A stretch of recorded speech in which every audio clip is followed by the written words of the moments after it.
Hello, my name is Moshe Tomkowitz, head of investment grade tech capital markets. We wanted to get together with you to discuss hybrid capital. We've seen issuance volumes for hybrid capital spike 3 times relative to last year, while at the same time we've seen subordination premiums basically brought to record lows. We've seen a broadening of the applicability of hybrid capital to U.S. corporates, as well as an expansion of the demand pool for these types of securities. So what we wanted to discuss today is exactly what is hybrid capital, the applicability of it, and the art of the possible as this type of security becomes more front and center, especially as M&A continues to accelerate. So joining me today are Victor Forte, head of investment grade capital markets and syndicate, Katie Levino, managing director from Syndicate as well, and Ji Wan Yang, managing director and head of structured solutions. So why don't we start the conversation, Ji Wan, with just quick definition of what is hybrid capital and what's changed over the last year or so that's kind of widened the spectrum of applicability of the product. The hybrid capital securities are a fixed income instrument that has equity-like features, and for that reason, rating agencies provide partial equity content, and these are not convertible into equity at any point in time. So that is what it's a little bit different from the equity product versus the debt capital markets product. In terms of the uptick in supply this year, what really spurred the increase in interest from issuer space this year has been Moody's methodology change for hybrid capital securities.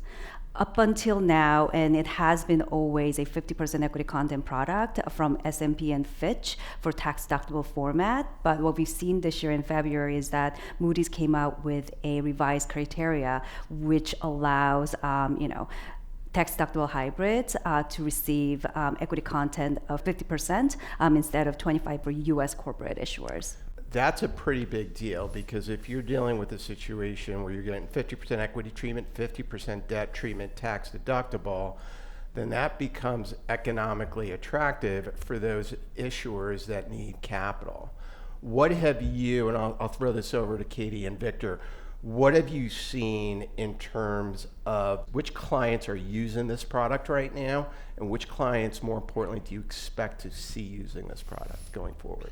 I think you have to also look back at the Moody's change was a big thing, obviously, but I don't think it was the only thing that led to the growth in hybrid capital. We're in a moment right now where, because of capital expenditure needs, the utility sector has an enormous need currently and going forward for equity content to shore up their ratings, to make sure they stay consistent. And they are now able to put a fully tax-deductible product that gets 50% equity in the context of other equity products that they can use, whether it's block equity, convertibles, et cetera. I think that's been another thing. We've coincided this move at Moody's to just the right time when, at least currently, the biggest non-financial users of the product have been the utilities at this moment. I think that's led to a huge growth here over the last year. I think it's going to continue right now going forward. I would echo those comments that utilities, obviously, when you look at the percentage year to date of how much hybrid capital came from corporates, the number's roughly about 80% coming from utilities. And so, I don't know if that number will remain stagnant. And to Moshe's point of, there's been some recent executions from US corporates that have used this in a way that really helped them, I would say, manage their liability towers in an efficient manner. And so I do think that in the future, in 2025 and beyond, it will become much more, to steal Moshe's comment, the art of the possible in the hybrid market. But I do think it will maintain a very core product in the utility space, particularly as data centers, AI, all of this needs to be funded via the utilities, right? And so I think that we'll continue to see utilities as a main, I would say, sector for the product. But I think the possibilities are endless. And I think what's going to trigger the conversation about the art of the possible is going to be M&A. We are out with a survey, and I think investors expect a material pickup, if not a record level of M&A related supply. Some of those transactions will not be in a position to be all debt financed. Some of those transactions will need to have an equity component, and that's where hybrid capital is going to step in. And the question is one of quantum. When Victor, you and Katie, when you think of size, when you think about the art of the possible in hybrid capital, and I'm thinking this in the context of M&A, what type of numbers are you all thinking about? Well, I mean, I think you have to step back one moment and say that I think if people hadn't had their eyes open the last 5 years, they might have missed it. And I think a recent issuer who just did $3 billion outside of the utility space, non-financial issuer, who had a book size that at the peak was borderline in the market between 18 and 20 billion, I think that opened a lot of people's eyes to what is the art of the possible in terms of size. Because right now, you knew this, you're having conversations with a lot of issuers saying doing $1 billion or $2 billion of a hybrid that only gets 50% equity content didn't move the needle at all. But now people's eyes were open. The funny part was if you go back 4.5 years, there's a UK issuer who did $5 billion in the US in one shot and also added euros on top of that to get a quantum that was much closer to 10 billion. So we've been able to do size, I think, for quite some time. But I think this recent trade and this recent run up in the hybrid market has crystallized to people that doing $10 billion of hybrid in the US market is not something that is unattainable or not doable at a relatively reasonable coupon. Wouldn't you agree? 100%. I would say 10 is a good number for particularly an M&A exercise. When you're talking about QSIPs in particular, just like tranche sizes, right? And we were talking about this, but 2 billion is digestible, easy. There's a little bit of size premium there. But when you're then thinking about an overall exercise of, again, like looking at an overall cap structure, I think 10 is probably a good number for a large exercise.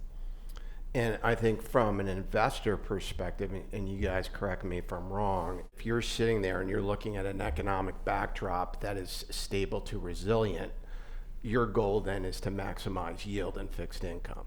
So you're either getting more cyclicality in your book, riding down the credit curve, or you're buying subordinated capital. And that's where this comes into play. Yeah, I mean, look, I think a lot of investors, if I look at the last year and a half, having done this for a long time, I would argue that the people or the number of investors of the book that's chasing after these deals is double what I used to deal with, a decade ago. That buyer base has grown enormously, and a lot of it has been the fact that it's become more mainstream as well, right? People who avoided it in the past because very small issuance. You can't be an investor in a utility sector without coming to grips with what's being issued right now and understanding it. And once you understand it, you realize there's a role for it in your portfolio. And also, look, with the big bid for duration and particularly yield right now, in particular, that's driven a lot of people into this product. And I would also say, from Jiwon's standpoint, she could probably discuss this.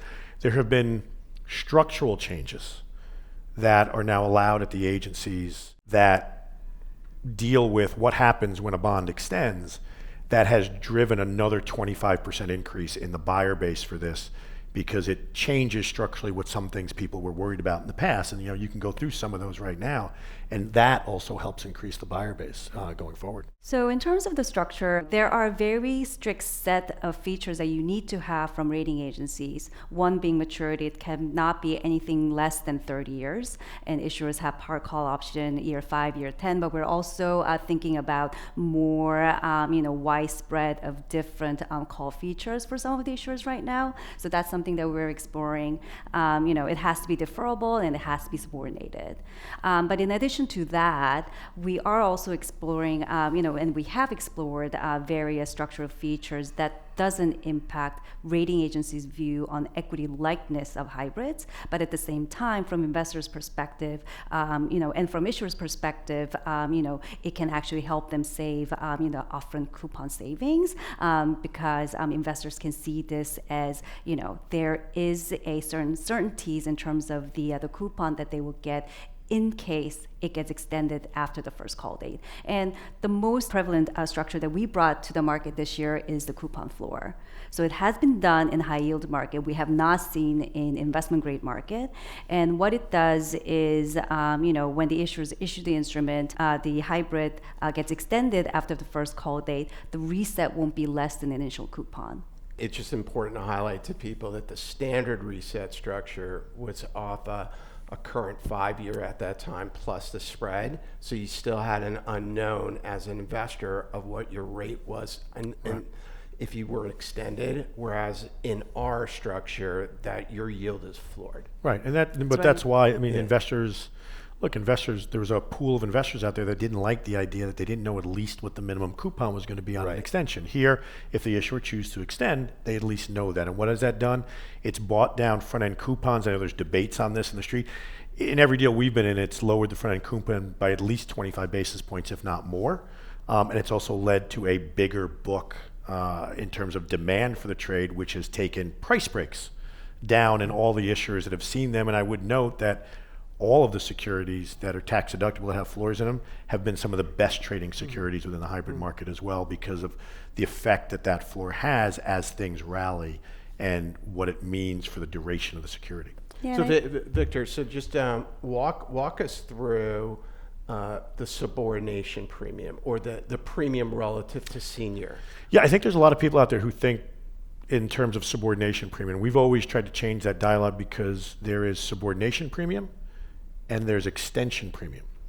And a lot of people believe in structures where, say, a 30 non-call 10, right? What Jiwan had mentioned, it has to be at least 30 years, but on a 30 non-call 10, where your first call date's at 10 years, that 10 years coincides with the loss of equity content from one of the agencies. And a lot of people believe that that puts a theoretical kind of reset date or a renewal date that someone's going to call that security at the end of 10 years. On a 5-year, on a 30 non-call 5, the issuer has the option to extend for another 5 years and still get full equity content from all three agencies, which I think is very important. So in that security in particular, extension risk and what will extension look like to me is very important to investors. And that's why we've seen people be willing to pay issuers to provide that floor, because that floor at least gives a minimal consistency going forward and protects them on extension risk, that if it extends, I have a minimum coupon. And I think that's been a big factor change. Is that extension risk the reason why we were seeing some 5 and 10 years priced with an inverted curve? Well, yeah, if you think about it, right, so if I just take a utility, for example, and say most utilities have about a 25 basis point 5-10 spread curve, and the treasury is about 10, 15 basis points, you're talking about a 40 basis points yield differential in debt. Yeah, we were pricing them flat to inverted and hybrid for non-call 5s versus non-call 10s.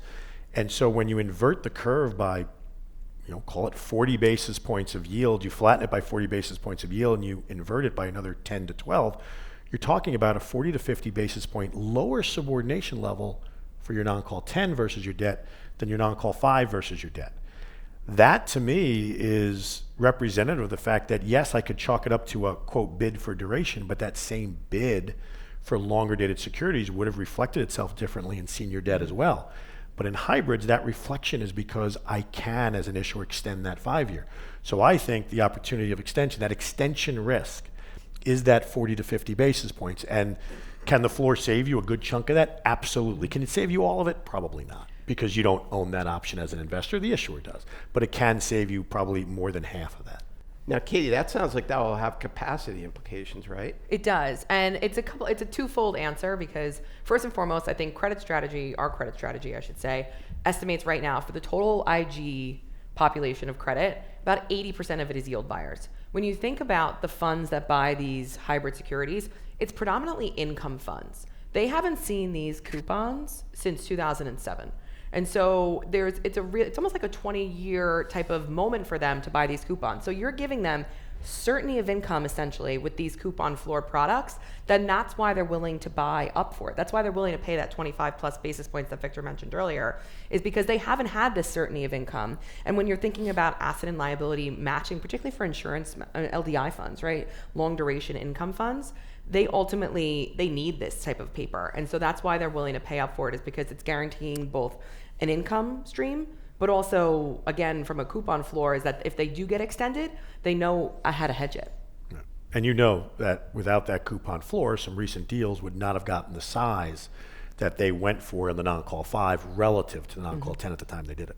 Particularly not at the level they got done. No, correct. Can you guys talk to me about secondary trading and liquidity in these securities? Because as we see more non-traditional hybrid buyers come into the market, is there going to be enough secondary balance sheet to support all that issuance? First and foremost, because a lot of these investors that are buying it, that are income funds, a lot of it gets put away. and it's put away, and they don't really care if it trades to 95 or 105 on the break. The faster money that has been involved obviously cares. And that's really when the secondary picture comes into play. Here at Mizuho, we're very lucky to have two of the best hybrid capital trader and hybrid salesperson on the street. It's one of, I think, only two teams on the street that are fully dedicated to the hybrid preferred AT1 product. And because of that, we are putting our balance sheet behind it. I do think as the upswing in issuance tends to do, primary, as we all know, has been leading secondary since about 2020, if not earlier. And I do think that the upswing in primary is getting the attention of the secondary desks, that I do think that others will be putting balance sheet to work. I just don't know if they'll be fast enough, or two, if they'll be able to catch up to people who, again, like Mizuho, are specialized in the product at this point. I mean, if you don't trade hybrid now, Right. you're missing out on a huge part of the market as a secondary desk and a ton of potential profitability that you didn't have a year and a half ago. And Katie, in terms of the next year's supply, we have a very large option redemption tower next year, but most of it is the AT1 products. I know Europeans have pre-funded most of it, but for US issuers, the preferred layer of their regulatory capital structure is kind of going away. So how do you think that's going to play in terms of demand and supply dynamics for next year? So it's an interesting question, because the preferred product does go into a little bit of a different bucket, because there are some tax positives on the investor side for buying that. But I do think that to your point, with the uncertainty of the regulation in the bank world, particularly of that, they might not rush to market to refi those until they get more clarity on that. And then you do have an element of what generally was a majority of the issuance for the better part of the past 5 years from the financial industry, not going away, but for sure lighter, that capital will have to go somewhere. And I do think that will flow into the corporate hybrid space. So we're getting a lot of people engaged on the product. We're having non-traditional users of the product rolling up their sleeves and issuing. And it's all predicated on the treatment we're seeing from the agencies. We obviously had a constructive development with Moody's this year, but what happens, or what is the chance that we see it going the other way on us? And how can issuers protect themselves from that? So out of the three rating agencies, Moody's has always been the outlier in terms of the tax-deductible hybrids for U.S. corporate issuers. And they have actually moved to align with S&P and Fitch, and they have not changed their criteria on hybrids for many years. So in a way, in my view, at this point in time, I really don't think that there's going to be a very quick change in heart in terms of how Moody's, or even like the other two agencies, to have different view on these securities. I think what rating agencies do time to time is that they look at certain features and think about, is this right way to think about it? I mean, S&P just came out with a request for comment about sliding step up. It's a very niche topic, and they would continue to sort of like tweak that. But and that's the reason why when we advise our issuers, we want to make sure that they have an open conversation with rating agencies, and we run the structure with the agencies to make sure that there are no surprises. On top of that, all hybrids, there is a rating agency event calls. So it's structured at 102 in the US. Some countries it's at, for some issuers it is at 101. But what it does is, if there is a change of rating agency criteria that triggers a loss of equity content, then there is an out from issuers. And also, when you think about it, all these instruments, there is a par call option. So that risk is depending on whether it's a non-call 5, non-call 7, non-call 10, the risk is within that period of time. Because beyond that point, you can call it at par. I also think the more of these securities that are issued, and they're issued based off of this rating agency treatment, it becomes that much harder for the rating agencies to go the other way. Gee, one question for you though. So how many of these securities during their non-call periods also have the callability just for any reason, have instituted a make-whole call? And is that allowed, not allowed? How has that been going? So that's one thing that changed over time, and but at the same time, right now, what has happened is it was more conservative, and now it's more lenient. So issuers do have ability to call, have a make call option before the first call date. And the one thing I would add to that is, when we're thinking about a change to the rating agency credit, it also goes kind of hand in hand with regulators as well. So I think as long as the regulator doesn't move first, I would imagine that the rating agency well, to your point, would not surprise the market. Let me give you guys another question. Say we're in an M&A situation. Client wants to raise a significant amount of equity, of hybrid capital, but really won't need it 3 years from now. Because the strength of the credit, the strength of the cash flow, they'll be able to rapidly get back on their footing again. Have we gotten to the point where we can look at hybrid capital where that first call date is inside of 5 years? So in terms of call inside of 5 years, 2 out of 3 agencies are comfortable with the concept. So that is a possible structure that issuers can consider. There's one agency who is a bit more conservative on this view and want to keep the minimum non-call period at 5 years. But at the same time, that is the agency who has allowed make-call features. So obviously, it may be more expensive to have a par call option, but at the same time, if the issuer has gone through M&A, it has went through tremendously well and executed well, and they have provided meaningful credit improvement and executing the M&A, then issuers have an option to call the security before year 5. Yeah, and most to your point, you talk about going shorter. Mizuho is of the belief that the more this product gets issued, you're not just going to see non-call 5, non-call 10, non-call 5, non-call 10. You're going to start to see this be more of a bond structure, because if you ultimately end up with 4 or 5 or even 6 different tranches over time as an issuer of hybrid, you're going to want to diversify just like you do debt. So you could see people doing non-call 5 and 10 and then looking at, is a non-call 7, is a non-call 12? Could I get to coupons where I want to lock that in longer than 10 years, much longer than 10 years? We saw Vodafone do that trade a couple of years ago and locked in a perp non-call 30 at just over 5% tax deductible coupon. It's a fabulous trade for them when you look back at it right now. I think this market still has a lot of maturation to go through, and I think it's growing, and the supply is going to keep it that way. It's going to push that envelope. But I think the point I'm hearing from all of you is, the concept of hybrid capital has been there for many years. And what we've done as an industry is try to pigeonhole hybrid capital to certain sectors and certain tenors from an issuance perspective. And it feels like that's all changing. It is. Right now. And I think that creates more opportunities and more flexibility for our clients.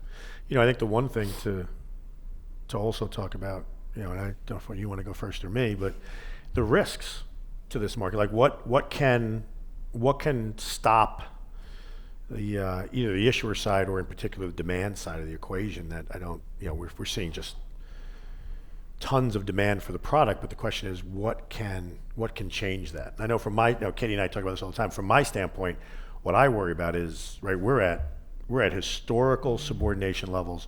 We're at historical reset levels, right? Every issuer is looking at this right now in the last how many years and saying, forget the supply. We are at the tightest spreads to senior debt that I've seen, and go back too far, I go back a while, is I've seen in my lifetime. Right. I mean, how do you think about that with investors and their reaction at where do things get too tight? Well, I think we saw that in November, right? When we saw a ton of utility issuance, pretty much every single day a different name was in the market, and people are trying to triangulate fair value. So I think it's, supply will be well absorbed. I'm confident in that. It's just a question of, to your point, at what level. And I think rate fall plays into that. I think, obviously with the new administration's funding plans of funding the deficit, we will probably see higher rates if you speak to our economist, Steve Rasciuto, and this is a rate product. This is a coupon product. And so, if we go up too fast, I do think that you will see some volatility in that and you'll see the premiums go up. But because of the amount of cash on the sidelines, and I think because it is a rate product ultimately, I think we just shift a little bit higher. And I do think as of now, premium does solve the supply question. And I think it's manageable at this moment in time. Yeah. And we didn't even touch on the applicability of this in the high yield market, but I guess that's a topic for a different session. I want to thank Jiwon, Katie, and Victor for joining us. Again, we wanted to bring you up to date on that market. It is a market that we think is going to expand in scope.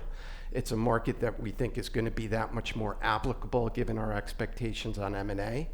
So hopefully we will address some of the basic questions on hybrid securities, but most importantly, talk to you about exactly what is the art of the possible and what that can mean for next year. Thank you very much.